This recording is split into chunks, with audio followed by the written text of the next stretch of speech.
Good morning बच्चों, मैं doctor Savita Shukla, assistant professor, Pentium point technical college Rewa. आज ऑनलाइन क्लास में हम एक टॉपिक ले रहे हैं मांग का नियम, लॉ ऑफ डिमांड। मांग का नियम कीमत और मांग इन दोनों के बीच में विपरीत संबंध को बताता है। मतलब अन्य बातों के समान रहने पर कम कीमत पर अधिक मांग और अधिक कीमत पर कम मांग। यहाँ पर अन्य बातों से तात्पर्य कि उपभोक्ता की आय, रुचि, फैशन, रीति रिवाज इनको हम स्थिर मान लेते हैं, क्योंकि यदि इनमें परिवर्तन होता है तो मांग का नियम गलत हो जाता है। तो हम कह सकते हैं मांग का नियम कीमत में परिवर्तन के परिणाम स्वरूप मांग में परिवर्तन की केवल दिशा बताता है, मात्रा नहीं। इसे हम टेबल की सहायता से भी समझ सकते हैं। टेबल में हमने दो कॉलम बनाए हैं। पहले में हमने कीमत दिखाई है वस्तु की और दूसरे में वस्तु की मांग। यदि वस्तु की कीमत 1 रुपए है तो वस्तु की मांग 100।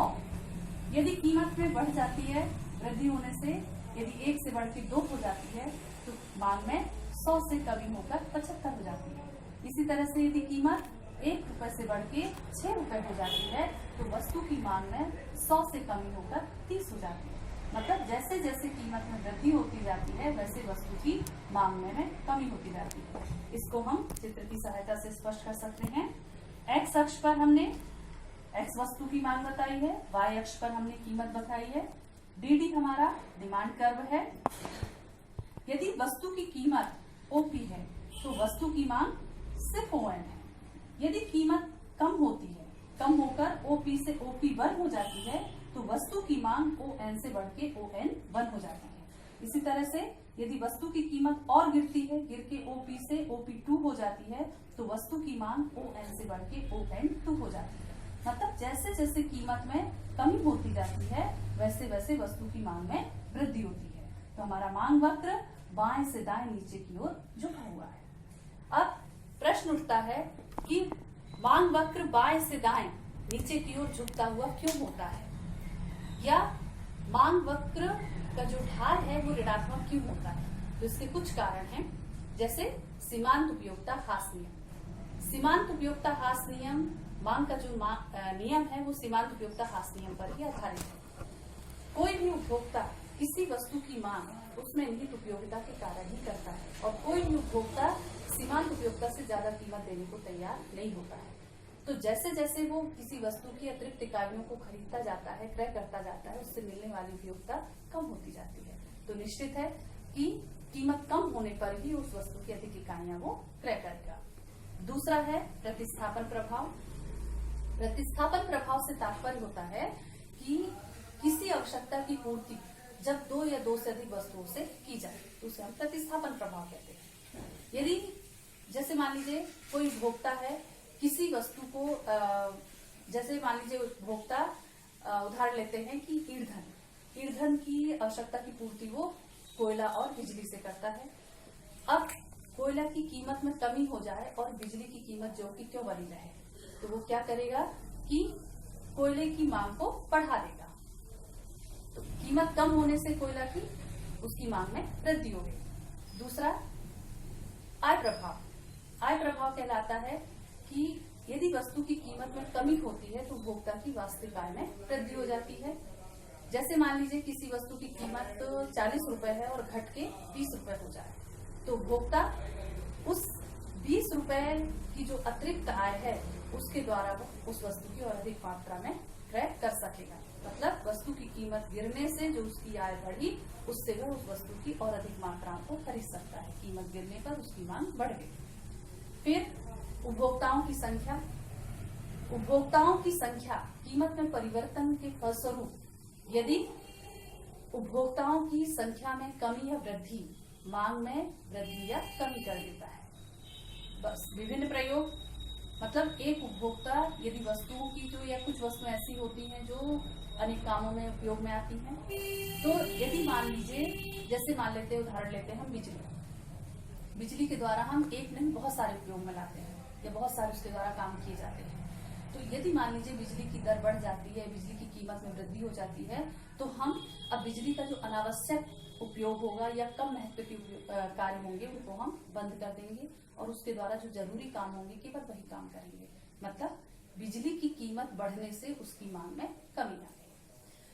अब कभी कभी मांग जो वक्र है वो बाएं से दाएं नीचे की ओर नहीं झुकता बल्कि ऊपर की ओर उठता हुआ होता है। ये अपवाद स्वरूप है कि मांग वक्र का ढाल ऋणात्मक न होके धनात्मक होता है। इसको हम चित्र की सहायता से देख सकते हैं।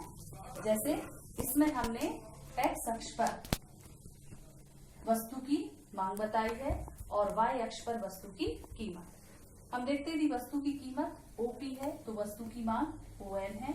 यदि कीमत बढ़ती है ओपी से बढ़ के ओपी1 हो जाती है तो मांग भी ओएन से बढ़ के ओएन है। मतलब इनके बीच में एक सीधा संबंध है। कीमत बढ़ने पर मांग बढ़ रही है, कीमत के घटने पर मांग में कमी हो रही है। और ये जो वक्र है डीडी डिमांड वक्र कर्व है वो बाएं से दाएं ऊपर की ओर उठता हुआ होता है। ये अपवाद स्वरूप है, ऐसा कभी कभी देखने को मिलता है। ये अपवाद स्वरूप ऐसा क्यों होता है, इसके पीछे कुछ कारण है। जैसे भविष्य में कीमत के बढ़ने या घटने की आशंका। मतलब यदि उपभोक्ता को ऐसा लगता है कि भविष्य में कीमत बढ़ने वाली है तो वो बढ़ी हुई कीमत पर भी उसकी अधिक से अधिक इकाइयां क्रय करता है। और इसी प्रकार यदि उसे विश्वास हो जाए कि कीमत अभी और गिरने वाली है तो वो गिरी हुई कीमत पर भी खरीदने के लिए तैयार नहीं होता। मतलब कीमत गिरने पर वस्तु की मांग कम हो जाती है। दूसरा है अज्ञानता। मतलब कभी कभी हम अज्ञानता बस ऊंची कीमत पर अधिक इकाइयां क्रय करते हैं तो कीमत गिरने पर कम इकाइयां और अधिक कीमत पर अधिक इकाइयां। फिर मिथ्याकर्षण। मिथ्याकर्षण ज्यादातर ये धनी वर्ग में पाया जाता है कि धनी वर्ग ऊंची कीमत होने पर ही वस्तु क्रय करेगा क्योंकि वो अपने आप को अन्य वर्ग से श्रेष्ठ समझना चाहता है। फिर गिफिन वस्तु। गिफिन वस्तु से तात्पर्य होता है कि जिसका कीमत प्रभाव धनात्मक हो और आय प्रभाव ऋणात्मक होता है। कीमत प्रभाव धनात्मक होने से मतलब होता है कि कीमत बढ़ने पर मांग बढ़ेगी, कीमत के घटने पर मांग घटेगी। मतलब जैसे घटिया वस्तुओं के संबंध में यदि कीमत गिरती है तो उपभोक्ता उस वस्तु की मांग नहीं बढ़ाएगा बल्कि उसके स्थान पर वह श्रेष्ठ वस्तुओं को खरीदने लगता है। फिर वस्तु की दुर्लभता। मतलब यदि उपभोक्ता को यह आशंका होती है कि कोई वस्तु भविष्य में दुर्लभ हो जाएगी या बहुत कठिनाई से मिलेगी तो वो क्या करेगा कि ऊंची कीमत पर भी उसकी अधिक मात्रा या उसकी अधिक इकाइयां खरीदने के लिए तैयार हो जाता है। ये अपवाद स्वरूप है। इसी तरह से यदि अन्य वस्तुओं की मात्रा में या अन्य वस्तुओं में किसी भी प्रकार का परिवर्तन हो जाता है, जैसे उपभोक्ता की आय, रुचि, फैशन, रीति रिवाज यदि परिवर्तित हो जाती है तो उपभोक्ता अधिक कीमत पर अधिक और कम कीमत पर कम वस्तुओं को क्रय करता है। ये अपवाद स्वरूप होता है, ऐसा कभी कभी देखने मिलता है। Thank you.